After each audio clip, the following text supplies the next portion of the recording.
Process mapping is a way to visualize every step in a workflow, helping teams understand, improve, and optimize how work gets done. It makes complex processes easier to understand, reveals inefficiencies, and keeps everyone aligned. There are different types of process maps, each designed for a specific purpose.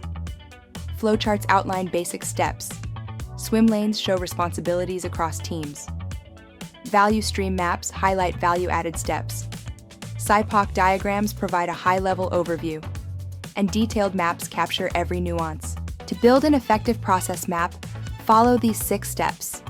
Start by defining the purpose and boundaries.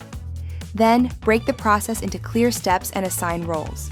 Choose the right format, like a swim lane or a flowchart, depending on complexity.